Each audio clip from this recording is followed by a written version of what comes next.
إلهي لست للفردوس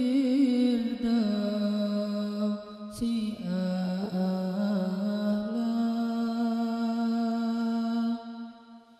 ولا أقوى على النار الجحيم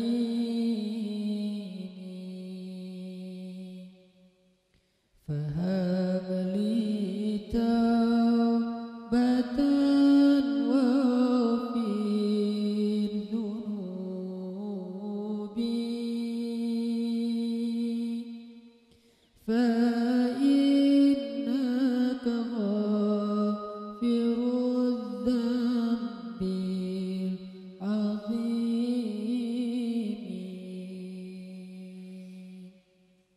Teman-teman sekalian, bait-bait kasidah itu ditulis dan dirangkai oleh para ulama adalah tentang pengakuan dosa seorang hamba.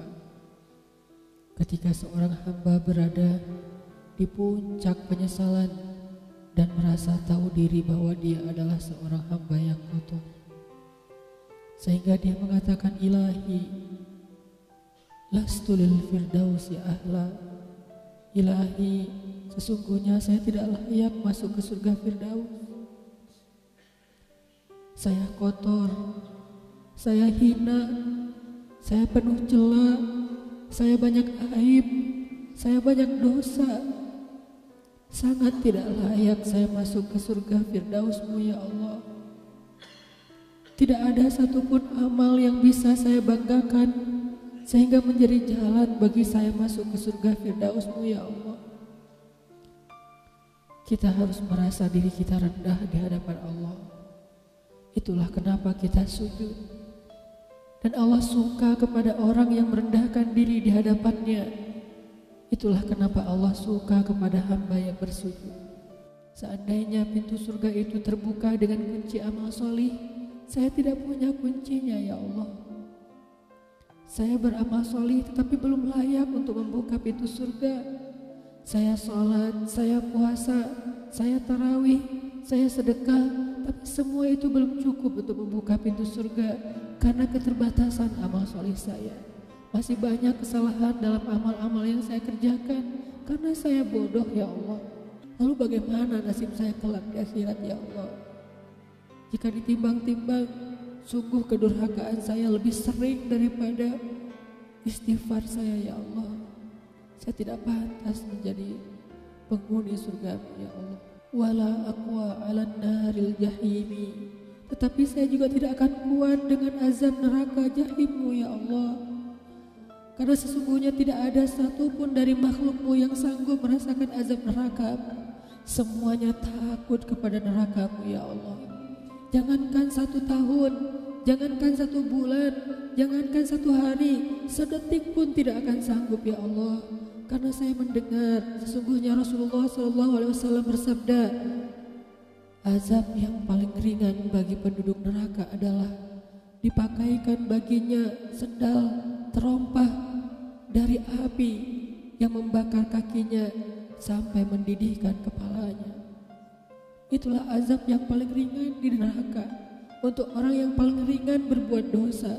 Bagaimana dengan saya ya Allah? Dosa saya banyak. Saya pernah durhaka kepada ibu bapak saya.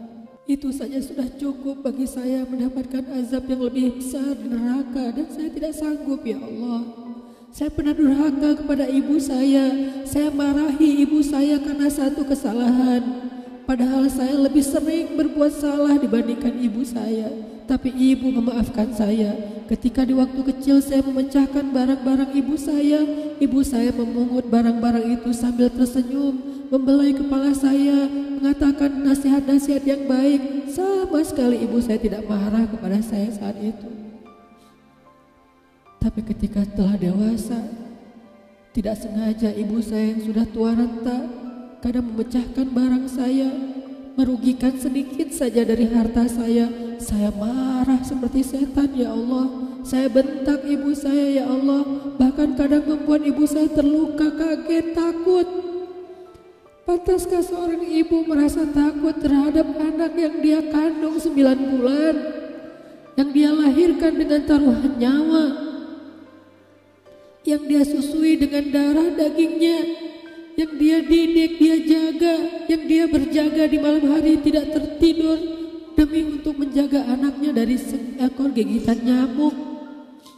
Pantaskah ibu merasa takut terhadap anaknya sendiri?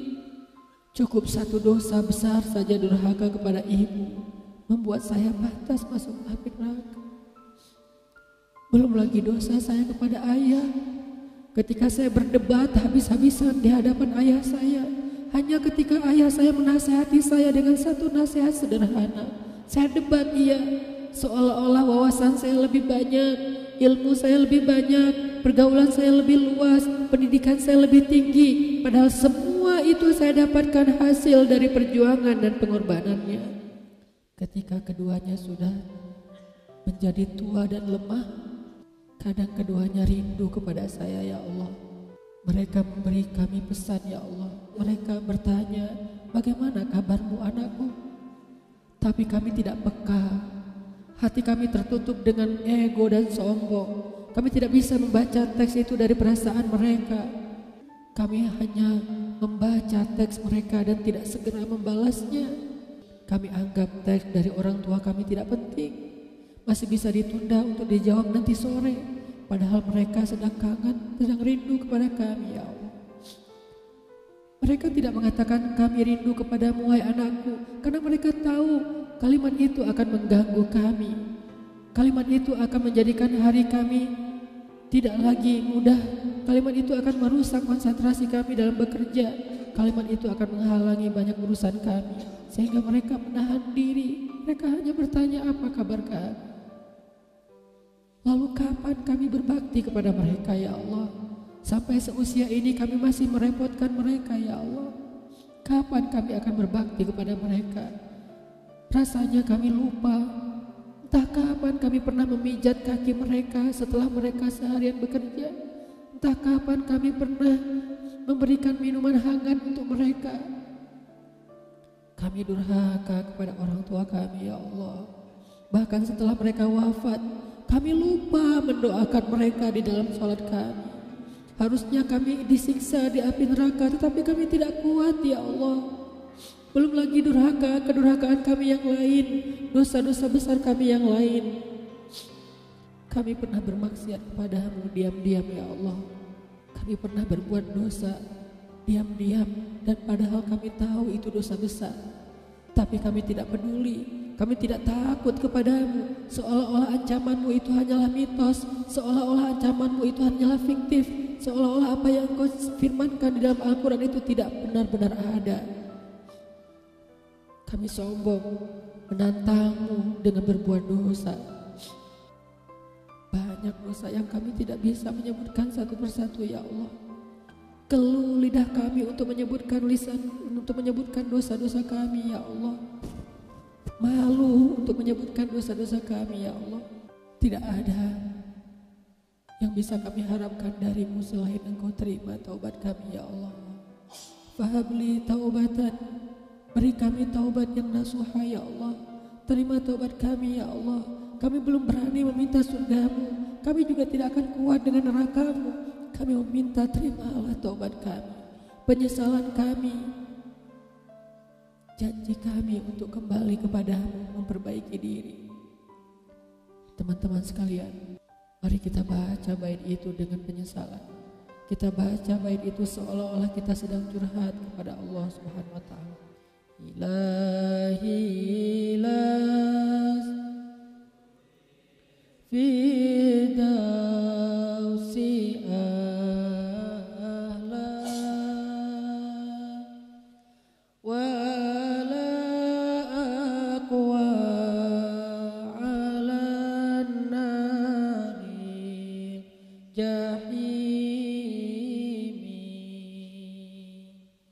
fahabli